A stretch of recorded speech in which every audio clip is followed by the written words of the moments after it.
dicek ini apakah sudah anu.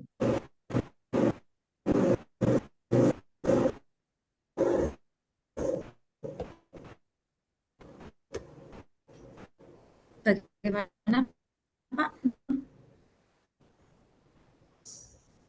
Bapak Ibu akan segera kita siang ini untuk atau untuk dahulu Bapak Ibu nggih.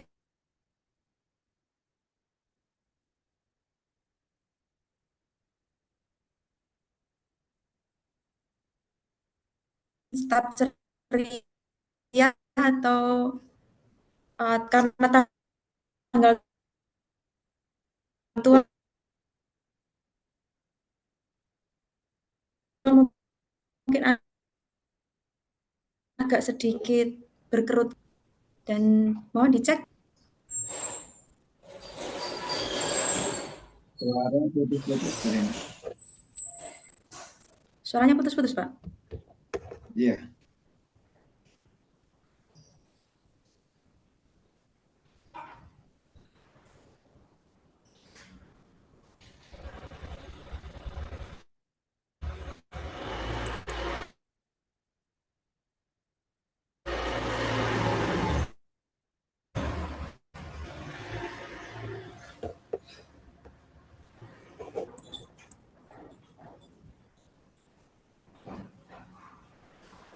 Dicoba lagi. Ya Pak. Mungkin bandwidth saya agak menurun.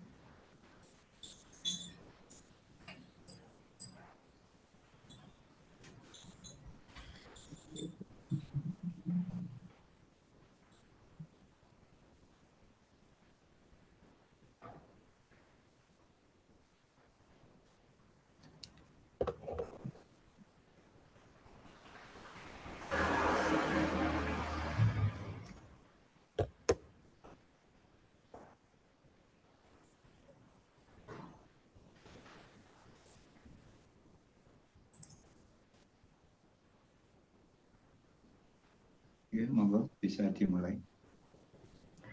Baik Bapak Ibu, kita mulai. Sebelumnya, Assalamualaikum warahmatullahi wabarakatuh. Selamat siang. Salam sejahtera bagi kita semua. Om Swastiastu, Namo Buddhaya, salam kebajikan. Kita akan mulai webinar pada hari ini. Perkenalkan terlebih dahulu Bapak Ibu, nama saya adalah Rina Fitriani sebagai moderator yang akan membersamai Bapak Ibu dalam webinar analisis assessment berbasis data pada siang hari ini. Dan semoga Bapak Ibu tetap semangat.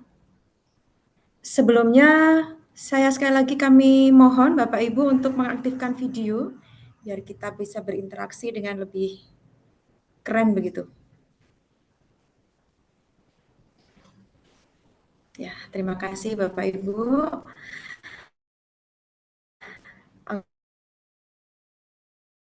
Oke, kita mulai webinar pada hari ini. Bapak Ibu ya, berdoa kita mulai.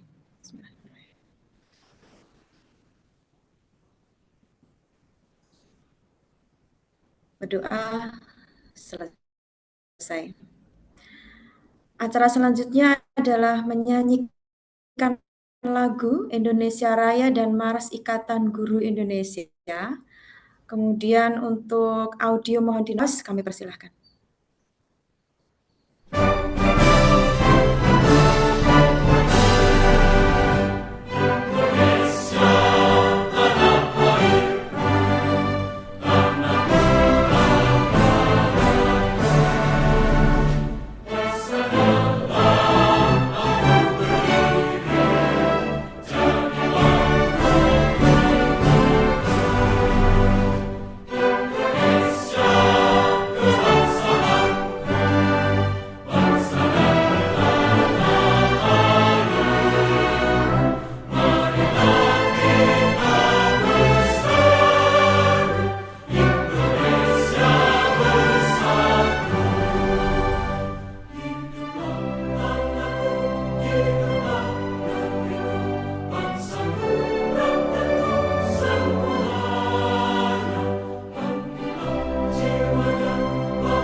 Baik, mungkin langsung ke lagu Maras Iki.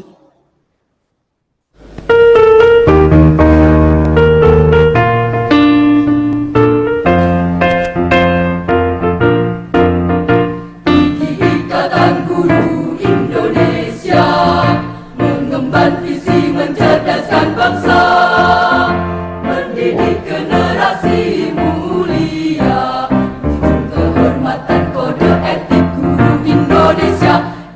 Ikatan Guru Indonesia bersumpah menjadi guru sejati, mengabdi untuk negeri, menjadi mutiara ibu pertiwi. Jayalah IKI, majulah IKI, Ikatan Guru Indonesia. Jayalah IKI, majulah IKI, Ikatan Guru Indonesia.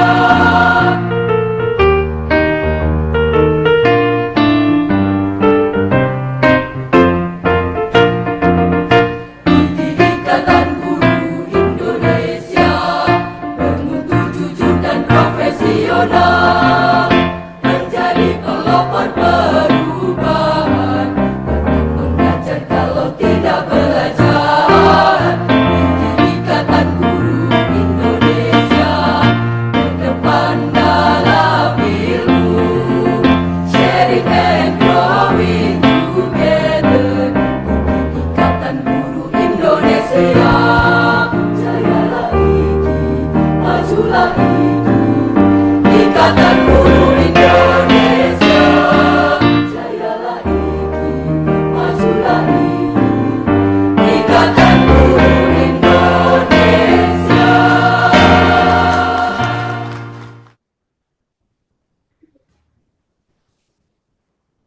Terima kasih pada Pak Anang selaku host. Selanjutnya, sebelum webinar kita mulai, saya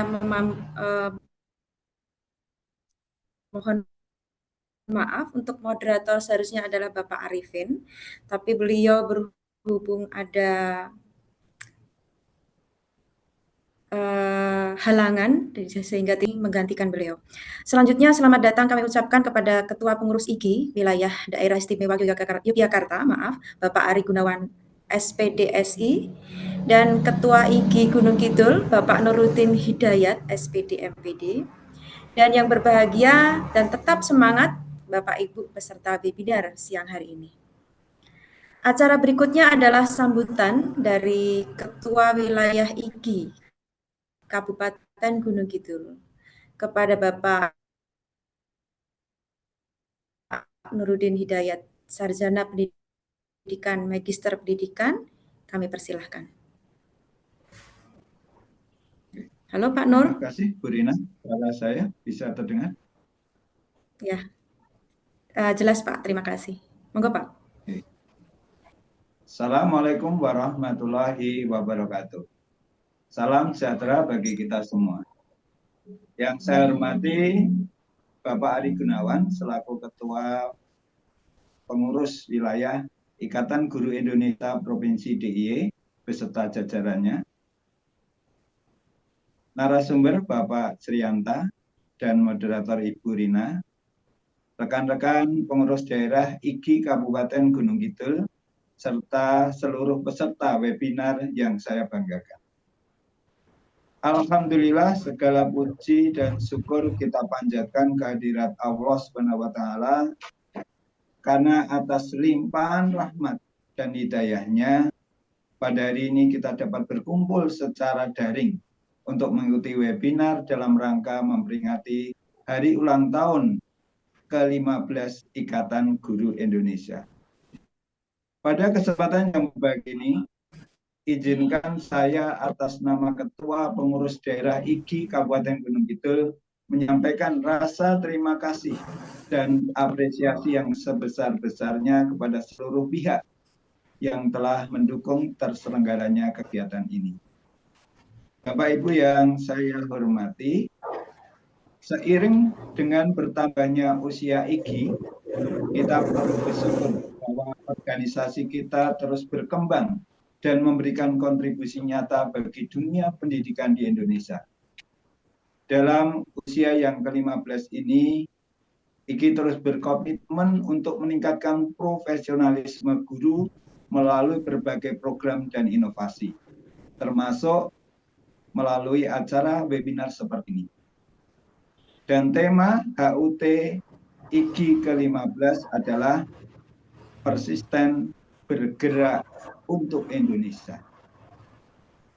Bapak dan Ibu yang saya hormati, hari ini kita akan membicarakan tentang analisis asesmen berbasis data bersama dengan Bapak Srianta. Kita semua menyadari bahwa data memiliki peran strategis dalam meningkatkan kualitas pembelajaran.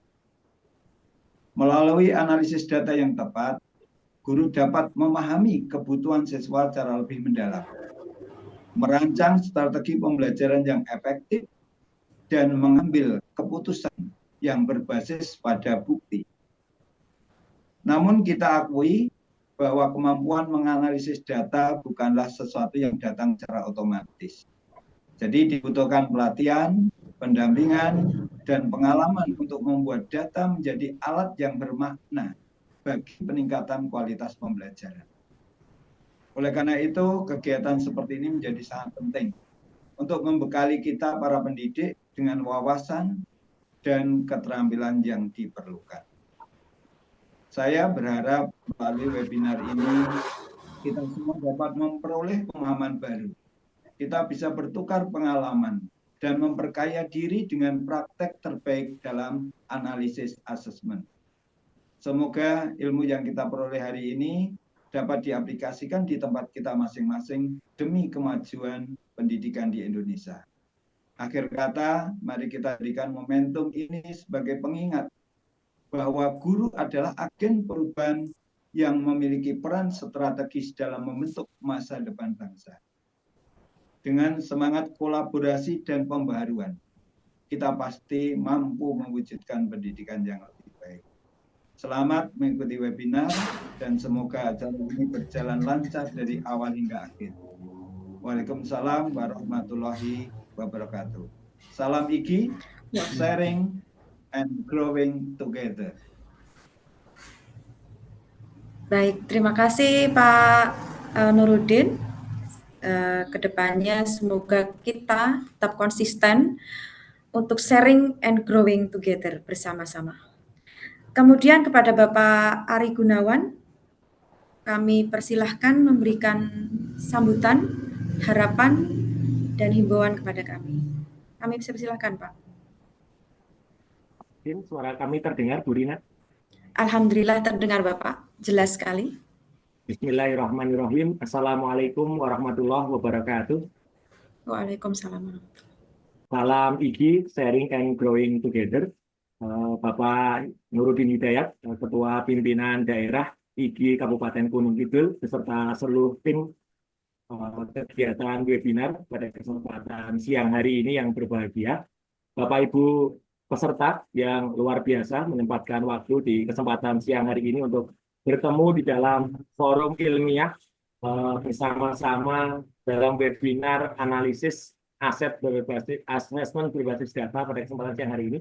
Dan yang tidak lupa kami ucapkan terima kasih kepada pemateri kita yang luar biasa hari ini, Pak Srianto dari SMA Negeri 2 Wonosari. Mohon inspirasinya dan mungkin tidak hanya sekedar berbagi ilmu, tapi juga berbagi praktik baik ya, apa yang sudah dilaksanakan dan insya Allah menjadi bekal kita selaku pendidik di manapun kita berada dan di jenjang apapun.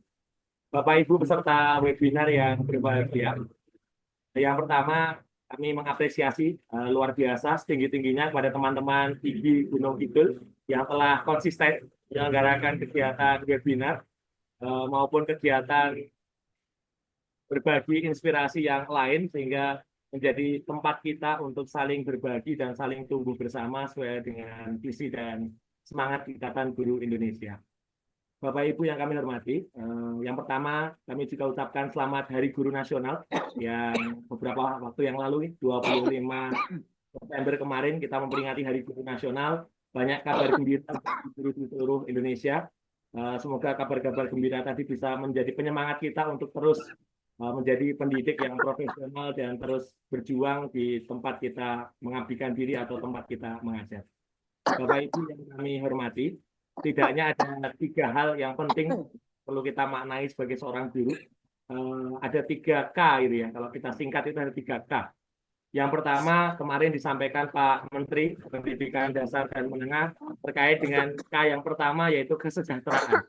Seolah seiring dengan meningkatnya kesejahteraan, kita semakin bisa lebih berdamai dengan profesi yang kita geluti, sehingga tidak hanya sekedar profesi tapi juga pengabdian itu kembali hadir di dalam diri kita masing-masing. Yang kedua adalah keberpihakan, keberpihakan kepada guru gitu ya. Kalau ada beberapa kasus menjelang Hari Guru, banyak guru yang terkait dengan kasus dengan kepolisian, tentunya ada keberpihakan dari negara dan kepolisian terkait dengan restoratif justice dan yang lain-lain. Kemudian K yang ketiga yang tidak boleh hilang dari diri kita adalah kompetensi. Sebaik apapun kesejahteraan, sebaik apapun keberpihakan, tetapi inti dari kita mengajar sebagai seorang guru adalah peningkatan kompetensi yang kita miliki untuk selalu memberikan yang terbaik, pelayanan yang terbaik kepada peserta didik kita. Karena itu adalah bagian dari tugas pokok fungsi kita sebagai seorang guru. Dan kegiatan siang hari ini adalah salah satu bagian kita untuk lebih memperdalam lagi kompetensi kita terkait bagaimana kita menggunakan data dari assessment ini untuk hal-hal yang positif tentunya untuk kemajuan belajar peserta didik kita. Sekali lagi kami ucapkan terima kasih pada Ikatan Guru Indonesia Daerah Gunung Kidul yang telah menyelenggarakan acara ini. Selamat mengikuti webinar. Selamat ulang tahun IGI yang ke-15. Persisten bergerak untuk Indonesia. Mungkin demikian yang dapat kami sampaikan. Selamat mengikuti webinar. Assalamualaikum warahmatullahi wabarakatuh. Matur nuwun. Terima kasih Pak Ari Gunawan. Saya garis bawahi Pak ya. Jadi di sini ada 3K yaitu kesejahteraan, otomatis kemudian keberpihakan kepada guru yang sedikit menyakitkan begitu bagi kami dan sedikit membingungkan ketika kita harus memperlakukan anak itu harus bagaimana begitu. Kemudian selanjutnya yang terakhir adalah yang ketiga adalah kompetensi. Nah, sebenarnya ketika kita menilai anak dari awal sampai akhir, tentu akan banyak sekali halangan, akan banyak sekali nilai-nilai yang mungkin tidak bisa kita jabarkan dengan lebih atau kita analisis dengan lebih baik gitu. Nah, mungkin dengan materi dari Bapak Srianto ini nanti akan memberikan kita data-data yang valid, sahih gitu. Kalau dalam bahasa penelitian ilmiah itu sahih, sehingga dapat kita pertanggungjawabkan baik itu kepada siswa, orang tua maupun kepada Allah Subhanahu wa taala. Nah, selanjutnya adalah paparan dari Bapak pemateri Bapak Srianta SS Magister Komputer ya Pak ya. Namun terlebih dahulu akan saya sampaikan kurikulum vitae atau riwayat beliau. Beliau ini adalah guru dari SMA Negeri 2 Wonosari per 1 Januari 2024. Yang beliau ini mutasi dari SMA Negeri 1 Wonosari. Saya kurang tahu berapa tahun, mungkin lama ya Pak Srianto ya di sini. Kemudian pendidikan beliau dari SD Telungpar, kemudian SMP Muhammadiyah Gedang Sari 2, SMA Negeri 2 Wonosari, program A2 atau IPA 2. Kalau dulu biologi, kebetulan satu kelas ini sama saya. Kemudian menempuh pendidikan S1 kimia di FMIPA UGM dan magister teknologi informatika di Universitas Amikom. Beliau juga seorang guru penggerak angkatan 6 dan juga pengajar praktik angkatan 10. Pernah memiliki perusahaan dalam bentuk CV yang bergerak di bidang informatika. Nah, dari pengalaman-pengalaman beliau dan latar belakang pendidikan beliau sangat kita sangat kompeten pastinya untuk pengolahan data seperti ini. Nah, untuk itu kepada Bapak Srianto kami berikan waktu secukupnya. Terima kasih. Monggo Pak Sri. Cek. Ya, Suara saya bisa jelas. masuk nggih? Jelas Iya. Bapak. Ya, terima kasih. Baik, Bapak Ibu, kami awali. Assalamualaikum warahmatullahi wabarakatuh. Waalaikumsalam. Salam sejahtera bagi kita semua. Bisa share screen nggih? Mohon izin.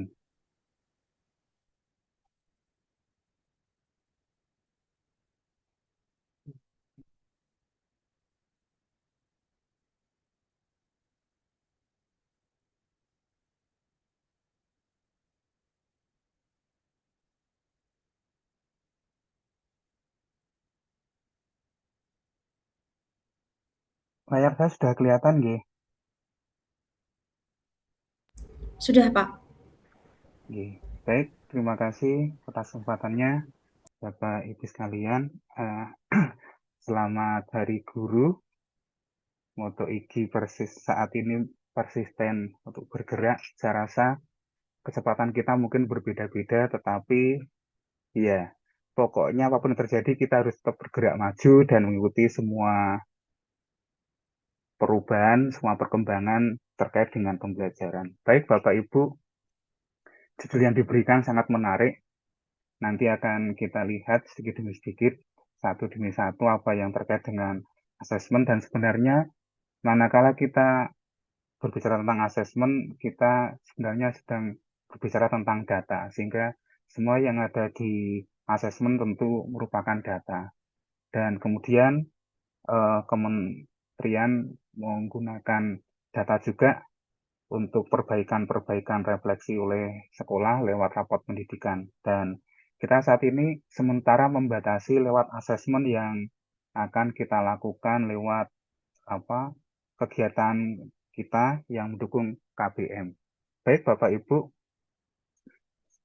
kalau kita mencermati bahwa sebenarnya ya asesmen itu kita pergunakan untuk berbagai macam hal, tetapi saat ini ditekankan oleh kementerian bahwa asesmen itu kita pergunakan untuk perbaikan proses pembelajaran, sehingga akhirnya lewat kurikulum merdeka yang sementara ini sudah berjalan dan mungkin akan berlalu, tetapi secara umum asesmen itu akan dipergunakan untuk mengumpulkan data awal dari peserta didik kita, dari murid kita, kemudian nanti dapat kita gunakan untuk melakukan perbaikan-perbaikan terkait dengan pembelajaran.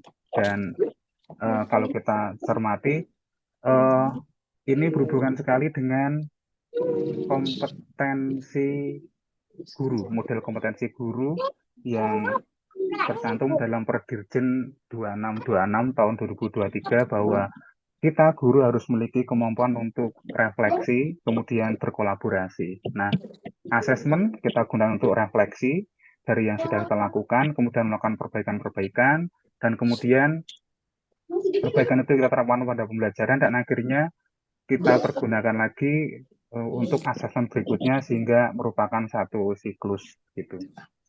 Baik, kalau kita lihat sekilas ini yang saya ambilkan dari panduan operasional model kompetensi guru ya, kemampuan kompetensi kepribadian terkait dengan refleksi.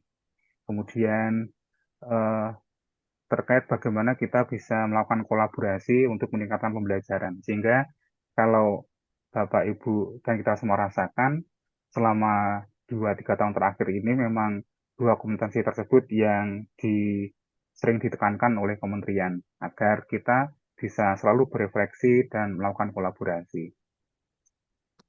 Baik Bapak Ibu, yang sementara nanti kita gunakan untuk referensi adalah buku panduan pembelajaran dan asesmen edisi revisi tahun 2024. Saya yakin Bapak Ibu sudah memiliki panduan ini. Nanti kita lihat sekilas bagian-bagian yang penting. Kemudian di bagian akhir nanti mungkin kita bisa sharing ya, sesuai moto kita, sharing and growing together. Ini penting. Karena ada yang sharing tapi nggak growing-growing, ada yang growing tapi nggak sharing. Nah, moto IGI saya rasa hal yang sangat menarik. Kita bisa sharing dan growing together. Bagaimana kita berbagi, kemudian bersama-sama kita tumbuh. Baik Bapak Ibu, pada peta konsep pendidikan di Indonesia yang saat ini kita tampilkan adalah model kurikulum merdeka, bahwa asesmen itu ada di nomor 2. Bagian penting adalah bagaimana kita melakukan prinsip pembelajaran dan asesmen, kemudian pembelajaran sesuai dengan tahapan serta didik, kemudian perencanaan pembelajaran dan asesmen, kemudian perencanaan pembelajaran, kemudian pengolahan dan pelaporan hasil asesmen. Nah, asesmen sendiri istilah yang sebenarnya sudah lama tetapi baru kita dengar manakala kita ketemu dengan kurikulum merdeka. Padahal ya biasa kita kenal itu ya dikenal dengan ujian atau ulangan dan seterusnya. Tetapi asesmen itu mencakup hal yang lebih luas. Prinsip-prinsip asesmen saya rasa Bapak Ibu sudah paham bahwa prinsip asesmen yang pertama adalah penilaian hasil belajar peserta didik dilakukan dengan tujuan penilaian serta berkeadilan. Pendidik melakukan penilaian yang tidak bias oleh latar belakang, identitas, atau kebutuhan khusus peserta didik. Kemudian prinsip yang kedua itu adalah penilaian yang objektif, menilai dengan informasi faktual atas pencapaian perkembangan atau hasil belajar peserta didik. Kemudian prinsip yang ketiga itu tujuannya adalah untuk edukatif, kemudian sebagai refleksi, umpan balik atau refleksi bagi pendidik, peserta didik, dan orang tua untuk meningkatkan proses pembelajaran dan hasil belajar. Contoh-contohnya dapat dicermati pada pedoman. Nanti kayaknya file dapat kita share setelah sesi ini selesai. Ada banyak sekali contoh. Kemudian, baik Bapak Ibu, asesmen ada di nomor 2 ya, tetapi karena ini merupakan rangkaian bahwa dalam pembelajaran itu harus ada tujuan pembelajaran, kemudian asesmen dilakukan untuk membuktikan bahwa peserta didik sudah mencapai tujuan pembelajaran. Kemudian nanti dapat kita pergunakan juga untuk mengambil langkah pembelajaran yang paling sesuai dengan karakteristik peserta didik kita. Jadi karena peserta webinar kali ini beragam ya, dari jenjang pendidikan SD, SMP, SMA, SMK gitu, sehingga nanti saya rasa ada beberapa perbedaan karakteristik dari peserta didik. Tetapi yang jelas asesmen kita pergunakan untuk mengawal proses pembelajaran. Dan secara umum asesmen terbagi menjadi 3, Bapak Ibu. Yang pertama itu asesmen sebagai asesmen as learning ya. Asesmen sebagai refleksi proses pembelajaran kita sudah efektif atau belum. Kemudian yang kedua asesmen for learning, asesmen untuk perbaikan proses pembelajaran. Kemudian yang ketiga asesmen of learning, asesmen sebagai evaluasi pada akhir proses pembelajaran. Yang as learning ini cenderung ke formatif. Formatif itu berarti nilai yang nanti atau hasil asesmen itu tidak dipergunakan untuk pengolahan nilai laporan atau digunakan untuk proses rapot atau kenaikan kelas atau kelulusan. Tetapi kalau yang assessment of learning itu merupakan asesmen sumatif yang nanti nilainya itu dipergunakan untuk ngecek siswa itu sudah mencapai capaian pembelajaran, sudah mencapai kompetensinya atau belum. Seperti itu. Kembali lagi ke sini bahwa asesmen yang diharapkan itu adalah asesmen untuk perbaikan proses pembelajaran, sehingga diharapkan kita semua menggunakan asesmen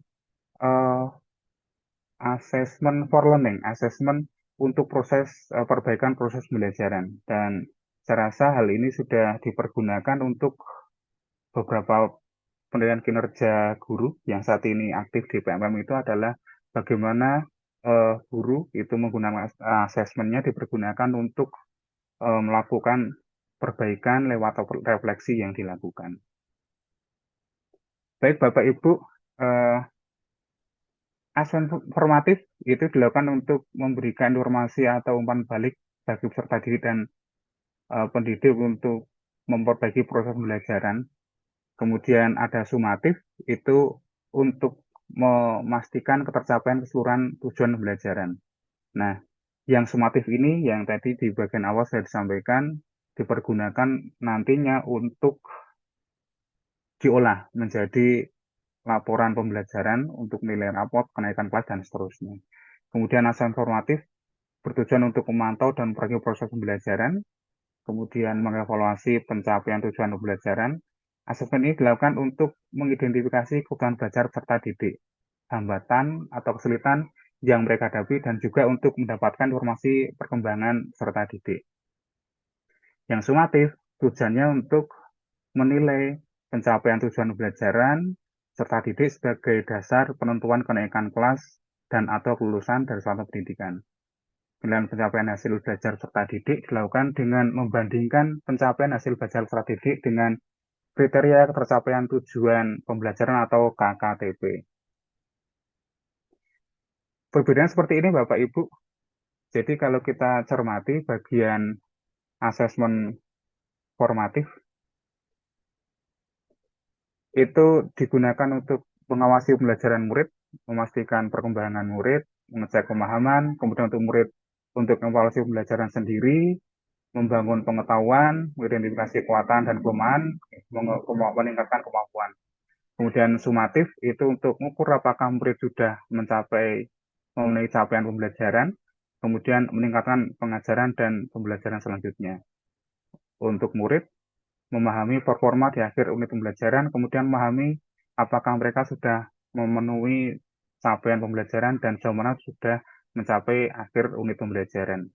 Nah, kedua asesmen ini merupakan cara untuk menilai pembelajaran murid, merupakan kesempatan untuk menerima dan memberikan umpan balik, kemudian merupakan cara untuk mengevaluasi keefektifan pembelajaran dan pembelajaran. Nah, ini Bapak Ibu. Ya, di awal pembelajaran kita bisa lakukan untuk mengetahui kesiapan peserta didik untuk mempelajari materi ajar dan mencapai tujuan pembelajaran yang direncanakan. Kemudian di dalam proses pembelajaran, asesmen formatif dipergunakan untuk mengetahui perkembangan peserta didik dan sekaligus memberikan umpan balik yang cepat. Biasanya asesmen ini dilakukan sepanjang atau di tengah kegiatan atau langkah pembelajaran dan dapat juga dilakukan di akhir langkah pembelajaran. Nah, asesmen formatif ini tidak berisiko tinggi karena tadi Bapak Ibu sifatnya itu tidak dipergunakan untuk pengolahan nilai, sehingga hasil dari asesmen ini hanya kita pergunakan untuk apa ya? Kita gunakan untuk langkah-langkah pembelajaran dan seterusnya. Kemudian asesmen formatif dapat menggunakan berbagai teknik dan atau instrumen. Asesmen formatif dilaksanakan bersama dengan proses pembelajaran yang sedang berlangsung. Asesmen formatif dapat menggunakan metode yang sederhana sehingga umpan balik hasil asesmen tersebut dapat diperoleh dengan cepat. Asesmen formatif yang dilakukan di awal pembelajaran akan memberikan informasi kepada pendidik tentang kesiapan belajar peserta didik.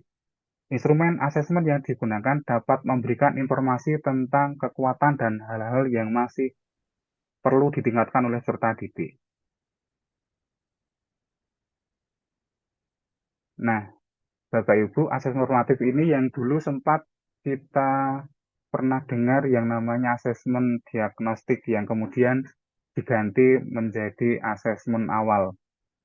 Karena asesmen diagnostik itu mengacu ke asesmen yang dilakukan untuk sekolah luar biasa, sehingga saat ini menggunakan asesmen awal. Nah, contohnya peserta didik mulai kegiatan tatap muka dengan memberikan pertanyaan-pertanyaan berkaitan dengan konsep atau topik yang telah dipelajari pada pertemuan sebelumnya. Pendidik mengakhiri kegiatan pembelajaran di kelas dengan meminta peserta didik untuk menulis 3 hal tentang konsep yang baru dipelajari dua hal yang ingin mereka pelajari, satu hal yang belum dipahami. Nah, dari sini Bapak Ibu bahwa asesmen formatif ini simple, sederhana, sehingga tidak bisa dilakukan dengan cukup dengan lisan, tidak harus dengan tulisan dan seterusnya. Kemudian berikutnya contohnya adalah kegiatan percobaan dilanjutkan dengan diskusi terkait proses dan hasil percobaan. Kemudian pendidik membuat umpan balik terhadap pemahaman peserta didik. Contoh yang keempat, misalnya pendidik memberikan pertanyaan tertulis, kemudian setelah selesai menjawab pertanyaan, peserta didik diberi kunci jawaban sebagai acuan untuk melakukan penilaian diri atau refleksi. Nah, asesmen sumatif Bapak Ibu dilaksanakan pada akhir suatu lingkup materi. Ini dilaksanakan kayaknya pada bulan-bulan ini ya, bulan November, Desember, kemudian pada akhir semester, kemudian pada akhir fase. Beberapa kelas itu pada fase yang sama di tingkat SD, SMP, SMA gitu. Misalnya di SMA, fase E itu ada di kelas 10, F itu ada di kelas 11 dan kelas 12. Nah, bisa memilih di akhir semester atau akhir fase. Kemudian contoh instrumen asesmen Bapak Ibu ada rubrik, ada checklist, kemudian catatan anekdotal, grafik perkembangan atau kontinum. Rubrik ini yang kemudian saat ini sering sekali dipergunakan bahwa saat kita melakukan asesmen itu sudah mencapai berapa kriteria dan seterusnya, kita harus siapkan lebih dahulu, atau checklist mirip dengan rubrik, tetapi kalau checklist ini dicek ada daftar informasi, data, ciri-ciri karakteristik atau elemen yang dituju. Anekdotal itu beda dengan anekdot yang di pelajaran bahasa Indonesia ya. Di sini disebutkan catatan singkat hasil observasi yang difokuskan pada performa dan perilaku yang menonjol, sertai latar belakang kejadian dan hasil analisis atas observasi yang dilakukan. Nah, berikutnya grafik perkembangan ini grafik atau infografis yang menggambarkan tahap perkembangan belajar. Nah, baik Bapak Ibu, teknik asesmen mana yang Bapak Ibu sering lakukan? Yang contohnya yang ada di pedoman itu adalah observasi, kemudian ada kinerja. Observasi berarti kita mengamati, ya, mengamati peserta didik untuk semua atau individu, kemudian bisa dilakukan dalam tugas atau aktivitas rutin. Kemudian kinerja ini yang biasa kita lakukan dengan ujian praktek ya, untuk meminta peserta didik mendemonstrasikan dan mengaplikasikan pengetahuannya ke dalam berbagai macam konteks sesuai dengan kriteria yang diinginkan. Kemudian ada proyek yang saat ini Bapak Ibu sudah ketemu dengan P5 ya, proyek yang menuju ke pengembangan profil pelajar Pancasila itu. Kemudian yang sering kita lakukan ada tes tertulis. Tertulis itu nanti bisa beraneka ragam. Dan rasanya yang paling lazim kita pergunakan untuk asesmen itu adalah tes yang tertulis. Kemudian ada tes lisan. Biasanya mengacu kepada pelajaran bahasa, tapi tidak harus. Ada beberapa pelajaran lain yang menggunakan tes lisan sesuai dengan apa yang sudah dipersiapkan oleh guru. Kemudian berikutnya adalah penugasan. Saya rasa Bapak Ibu sering menggunakan teknik asesmen penugasan ini, utamanya untuk memberi semacam penguatan pada pembelajaran yang sudah dilakukan atau diikuti oleh siswa. Dan yang terakhir itu misal asesmen dengan portofolio. Ini bisa kita lakukan tetapi rasanya jarang yang menggunakan portofolio. Jadi siswa atau peserta didik membuat kumpulan dokumen, hasil penilaian, penghargaan, dan karya dalam rentang tertentu. Saya teringat dulu ada rekan yang sempat membuat penilaian portofolio ini. Jadi dalam satu semester menyiapkan satu map yang kemudian apa saja yang dilakukan selama 1 semester itu selalu dicatat siswa, kemudian dimasukkan dalam map tersebut. Saat ini Bapak Ibu mungkin bisa menggunakan portofolio itu dengan misalnya anak-anak membuat semacam Google Site yang mencantumkan apa saja aktivitas yang dilakukan. Nah, baik Bapak Ibu. Dari gambar ini kira-kira asesmen yang dilakukan itu asesmen apa? Heeh. Bisa Bapak Ibu bisa menggunakan kolom chat mungkin. Ada gambar kayak gini, ada siswa, saat ini siswa ini sudah jadi dosen, kinerja ya, ya jadi ujian praktek, benar. Tapi juga bisa juga asesmennya merupakan asesmen observasi, jadi bagaimana cara megang alat dan seterusnya, termasuk yang di sini. Ini kinerja, ujian praktek, tetapi bagaimana siswa mengoperasikan alat dalam gambar ini dalam mikroskop, bagaimana menggunakan dan seterusnya. Kemudian contohnya ini juga kinerja, tetapi juga bisa observasi. Bagaimana, karena ini menggunakan buret untuk titrasi, bagaimana cara megang Erlenmeyer, bagaimana cara megang kran pada buret agar titrasinya berjalan dengan baik, efektif gitu. Yang ini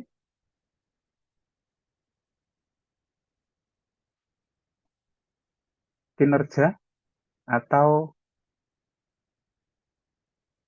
project.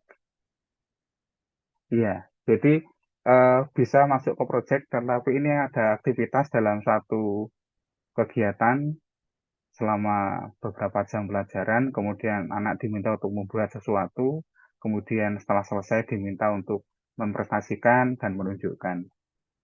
Nah, yang ini Bapak Ibu, sudah sering sekali saya rasa. Ini berarti tertulis ya, tertulis. Ini juga tertulis dokumentasi dulu saat masih ada ujian nasional. Kita nggak tahu nanti akan ada ujian nasional lagi atau tidak. Ini, ya, lisan. Sebenarnya ini bukan hanya kegiatan wawancara ya, tetapi ini adalah asesmen lisan karena harus dijawab secara langsung. Kemudian yang memberi asesmen itu memberi catatan sesuai dengan rubrik yang sudah disiapkan. Baik Bapak Ibu, dalam perencanaan asesmen itu harus ada tujuan asesmennya itu apa, dirumuskan dulu. Kemudian instrumennya itu disesuaikan, dipilih, kemudian melakukan asesmen awal, kemudian setelah proses selesai melakukan asesmen akhir. Nah, baik Bapak Ibu, terkait dengan asesmen formatif sudah berlalu, kita akan mencoba ke asesmen sumatif. Nah, asesmen sumatif itu kita harus tetapkan dulu KKTP yang dulu saat kita menggunakan kurikulum 2013 itu menggunakan istilahnya bukan KKTP tetapi KKM, kriteria ketuntasan minimal. Kalau kita lihat sekilas tentang KKM, itu ada KKM kriteria ketuntasan minimal KD untuk mata pelajaran ya. Ada kompetensi dasar, kemudian dari kompetensi dasar itu nanti menjadi KKM mata pelajaran, kemudian KKM mata pelajaran nanti dalam satu tingkat kelas itu nanti akan digunakan apa? KKM tingkat kelas itu berasal dari KKM mata pelajaran, kemudian dari tingkat yang ada itu kemudian sekolah menetapkan KKM sekolah itu berapa. Ada 3 kriteria waktu kita menggunakan kurikulum 13. Yang pertama itu adalah kompleksitas. Kalau materinya itu sulit, kompleks, maka kriteria skala penilaiannya itu cenderung rendah. Karena kompleks, maka cenderung rendah gitu ya. Kemudian kalau materinya itu cenderung simpel, tidak kompleks, maka kriteria dan skalanya itu cenderung tinggi. Kemudian berikutnya aspek guru dan daya dukung.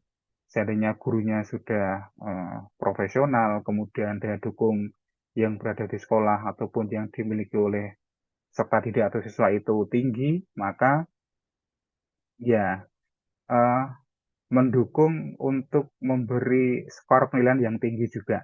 Tetapi kalau tidak tinggi, sedang atau rendah, berarti ya linear.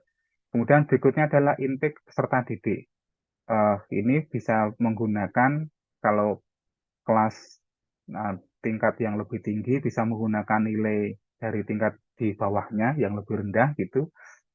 Kemudian kalau beda jenjang ya, misalnya SD ke SMP, SMP ke SMA atau SMK, bisa menggunakan apa yang dapat digunakan ya. Nilai SPD mungkin, bisa menggunakan nilai SPD, bisa menggunakan nilai rapot, tapi kalau nilai rapot, seandainya asal sekolah itu berbeda-beda, maka sense dari nilai rapot itu karena gurunya berbeda, sekolahnya berbeda, juga boleh jadi berbeda. Sehingga sementara sih kok lebih aman kalau antar jenjang dari SD, SMP, SMP, SMK itu menggunakan ASPD kira-kira. Karena cenderung menggunakan kriteria yang sama. Meskipun sampai saat ini kalau kita cermati ASPD itu juga diprotes oleh kementerian kalau di Jogja kan. Iya. Nah, baik Bapak Ibu, KKTP itu tuh mengetahui apakah strategi telah berhasil mencapai tujuan pembelajaran, maka pendidik perlu menetapkan KKTP. Kriteria ini dikembangkan saat pendidik merencanakan asesmen yang dilakukan saat pendidik menyusun perencanaan pembelajaran. Ada 3 pendekatan Bapak Ibu, bisa menggunakan deskripsi kriteria, bisa menggunakan rubrik, bisa menggunakan skala atau interval nilai. Sementara ini, seandainya kita mencermati dari ketiga pendekatan ini, yang paling dekat dengan kurikulum 13, karena kita berasal dari kurikulum 13 itu, menggunakan skala atau interval nilai, karena KKTP itu nanti tidak boleh menggunakan nilai tunggal. Jadi memang rasanya kalau kita mencermati asesmen yang ada saat ini cenderung bagaimana anak-anak itu tidak tertekan di sekolah. Jadi well-being siswa atau peserta didik itu sangat diperhatikan. Makanya kemudian seandainya KKM di kurikulum 13 itu menggunakan angka tunggal, tapi di KKTP nggak boleh. Yang digunakan adalah interval nilai. Gitu. Setiap mapel interval nilai boleh sama, boleh berbeda. Nah, ini Bapak Ibu kalau menggunakan kriteria seperti ini contohnya dalam tugas menulis laporan, pendidik menetapkan kriteria ketuntasan, laporan peserta didik menunjukkan kemampuannya menulis teks eksplanasi. Ini contohnya bahasa Indonesia. Hasil pengamatan dan pengalaman secara jelas. Jadi ada 2 kriteria, memadai, tidak memadai. Kemudian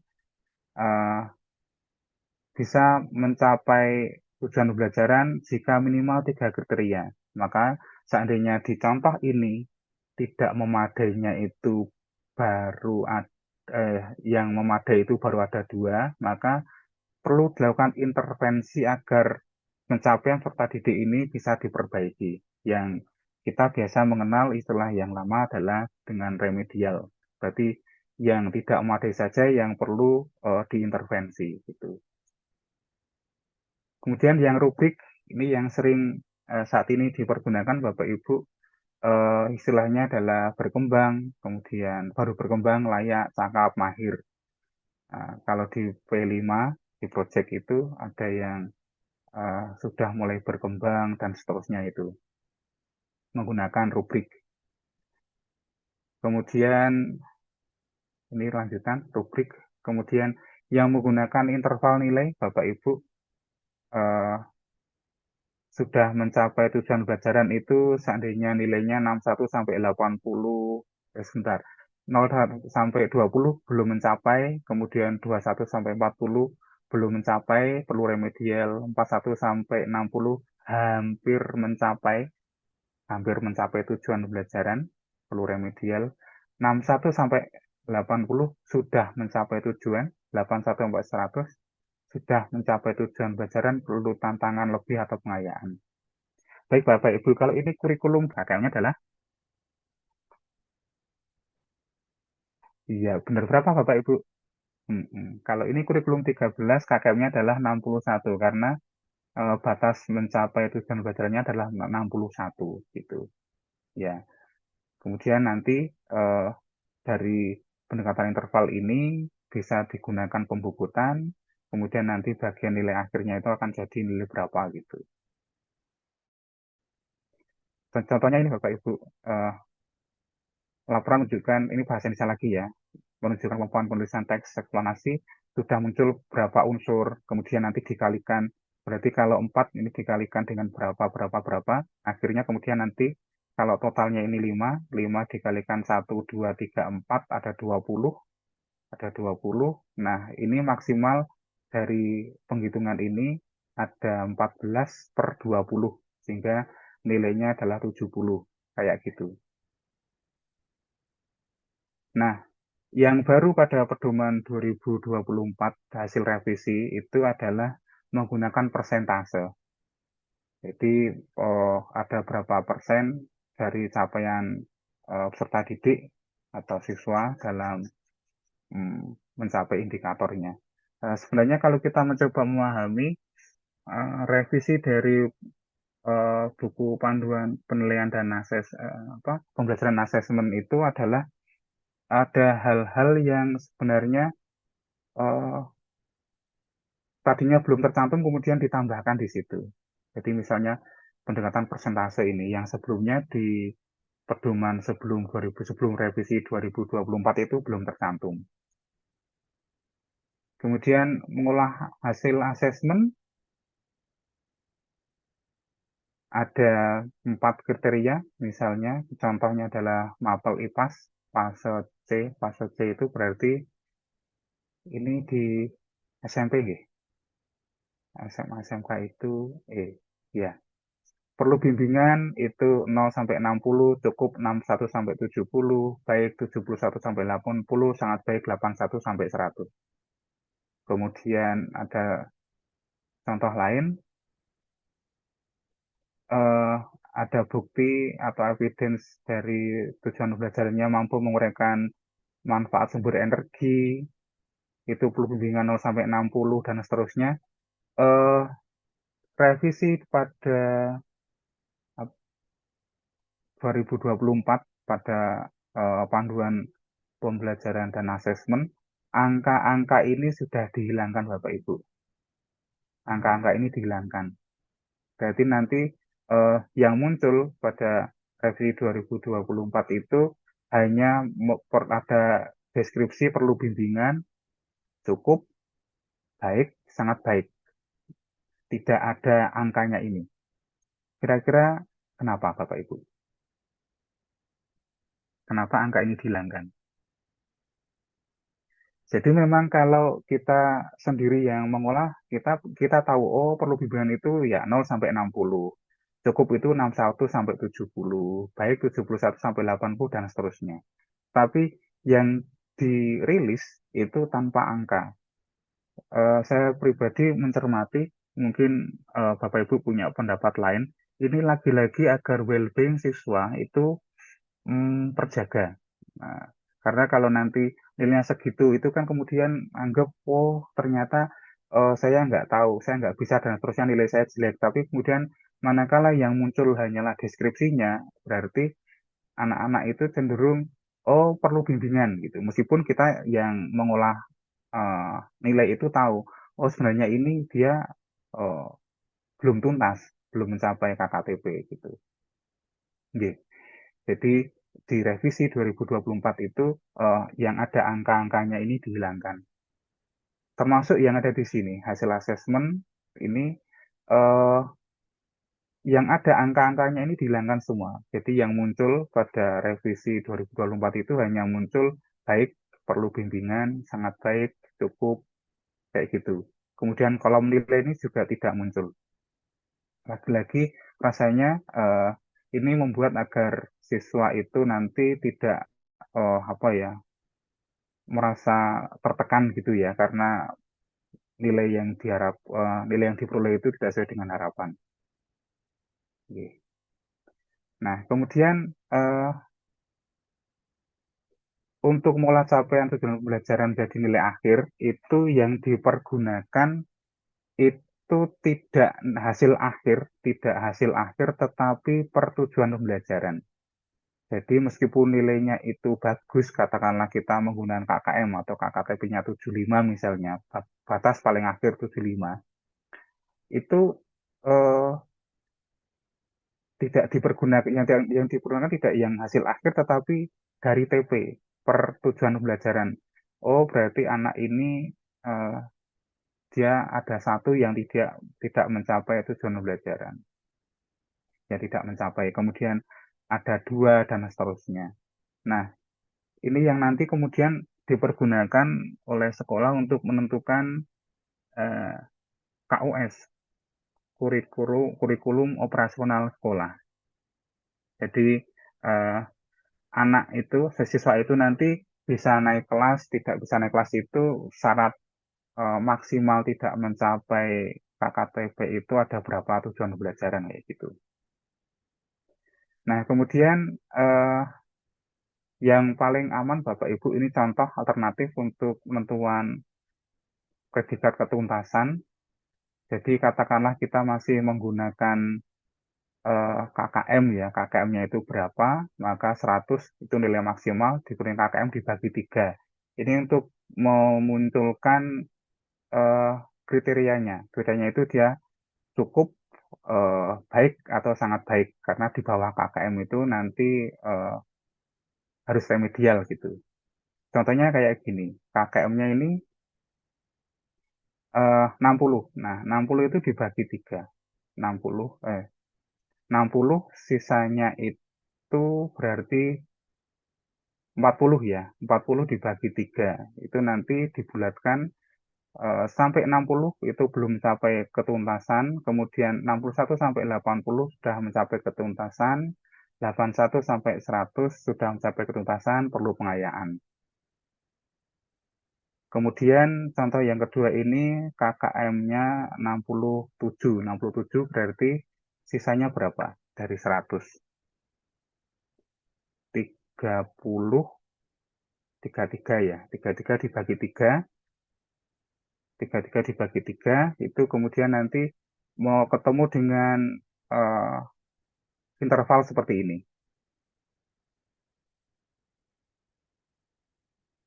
Contoh yang ketiga, kalau kita menggunakan KKM-nya itu 70, masih menggunakan istilah KKM ya, ketuntasan itu 70, dibagi berarti 30 ya. 30 itu nanti dibagi 3, 70, 71, sampai 85, 85, 86,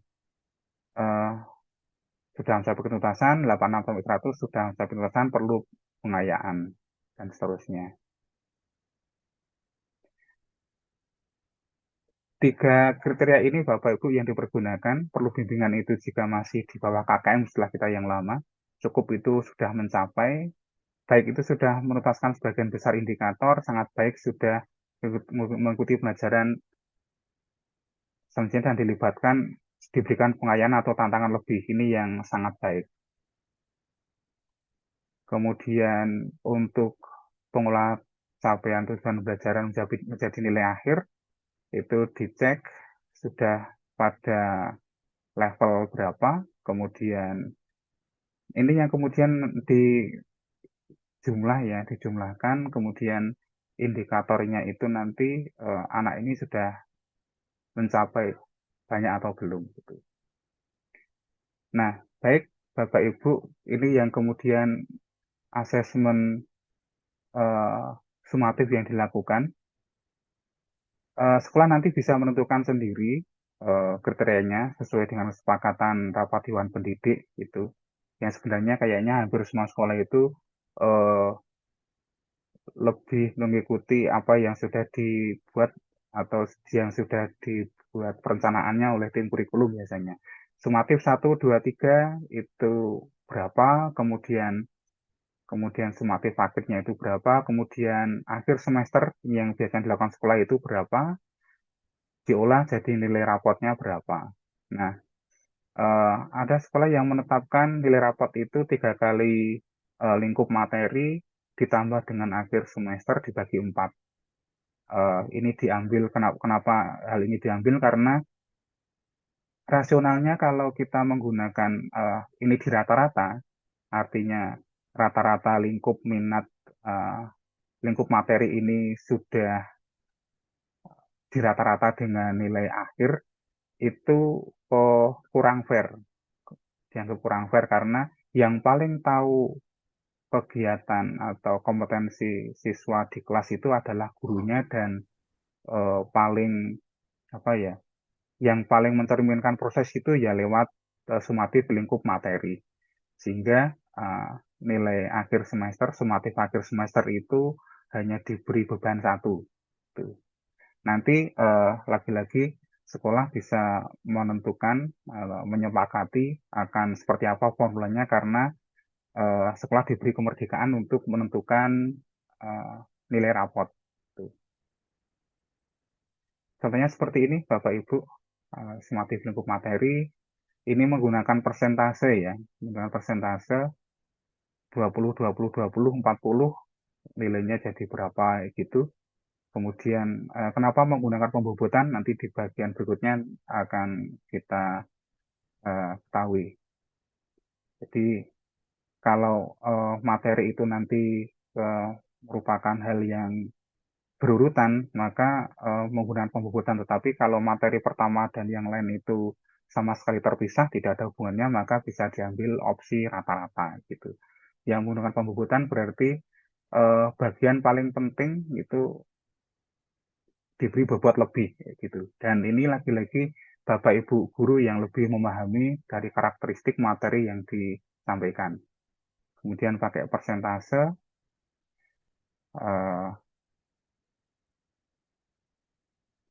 menggunakan minimalnya itu berapa, ini diharapkan 75% dari hasil sumatif, ini 83 baru tercapai, ini 60 tidak tercapai, 85 tercapai, maka 1, 2, 3 tercapai dari 4, dan seterusnya. Ini opsi kalau kita menggunakan persentase. Yang terakhir ini, yang siswa keempat, ini semuanya tercapai sehingga dapat nilai 100 gitu. Ini kalau menggunakan persentase.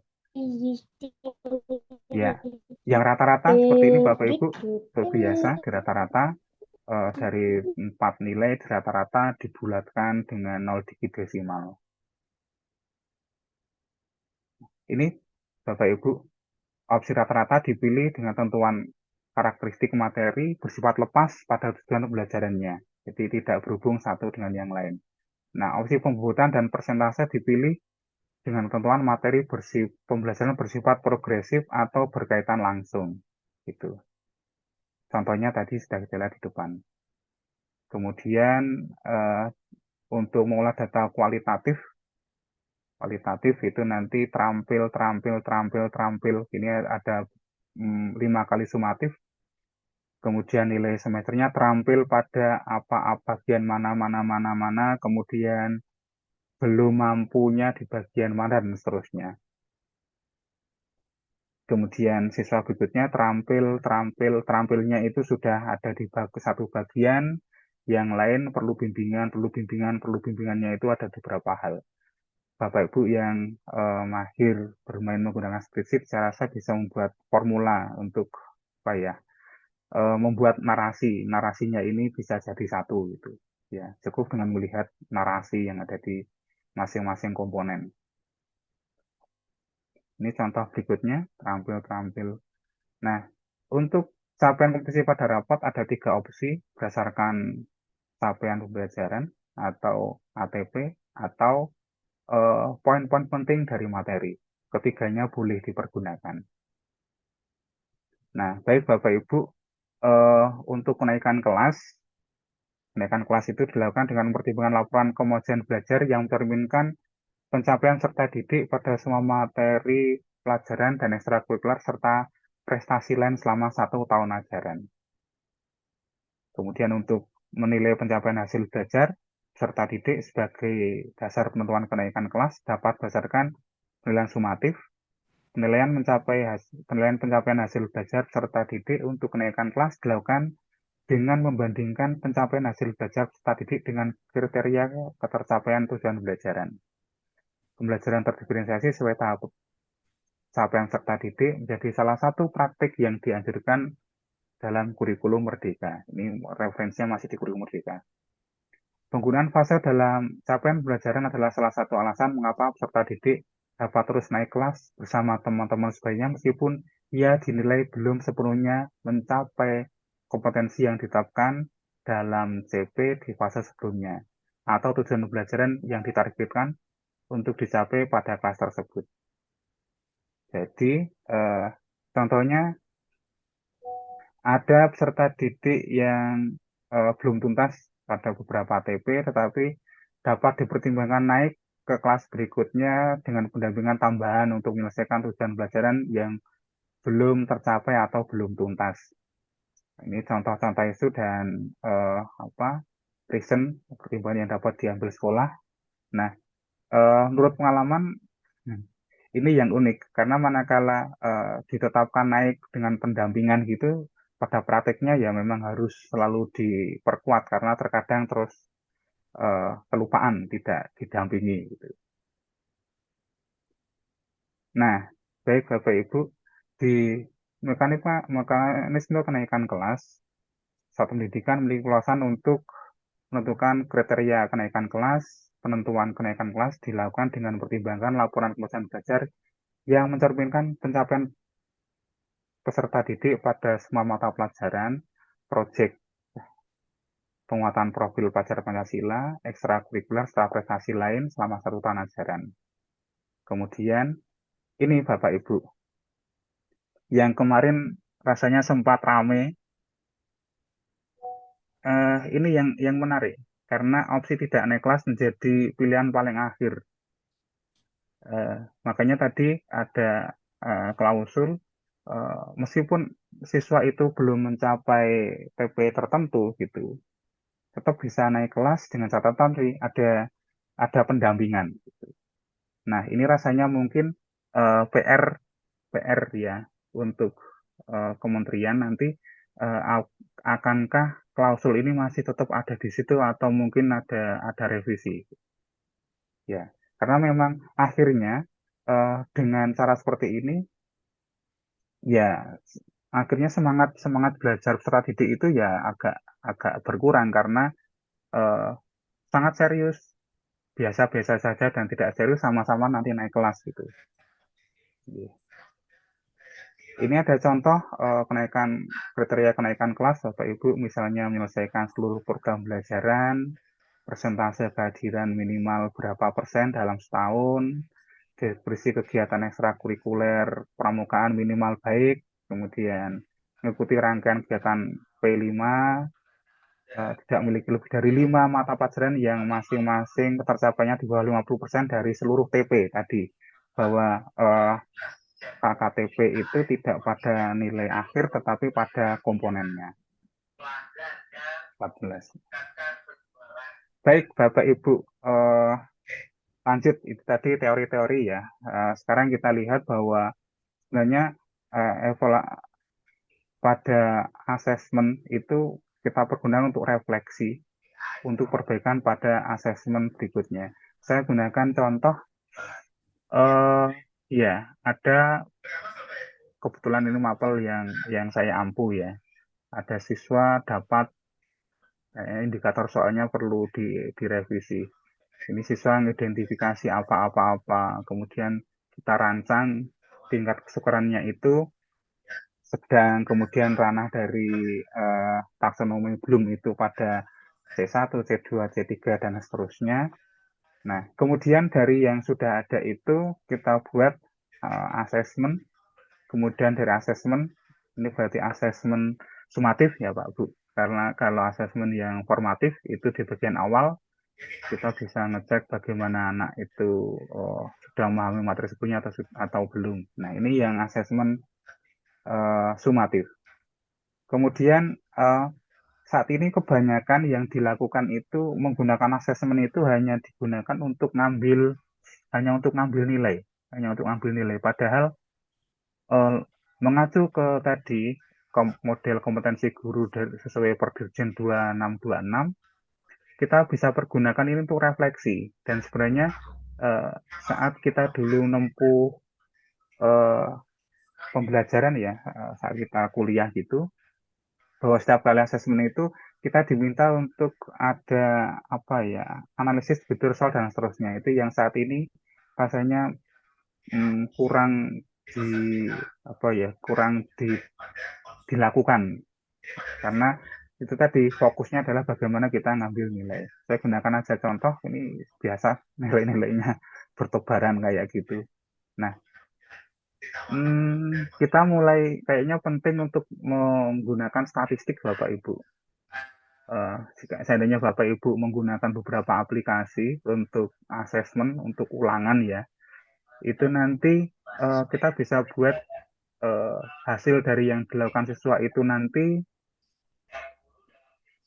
mengikuti kurva normal atau tidak. Jadi kurva normal itu kalau kita lihat, nanti nilai siswa yang rendah itu sedikit, kemudian yang lebih baik itu nanti meningkat, yang paling baik itu ada di tengah. Kemudian nanti semakin baik jumlah siswanya itu semakin rendah kayak gitu. Ini Bapak Ibu yang mengampu matematika, saya yakin sangat paham itu adalah kurva normal. Nah, baik Bapak Ibu, kalau kita lihat ada contoh kurva-kurva kayak gini, mohon masukkan Bapak Ibu untuk yang X. Untuk yang X ini kurva normal atau tidak? Yang grafik X. Jadi, manakala kita lakukan asesmen, kemudian muncul ada nilai, berarti yang X itu kalau kita lihat,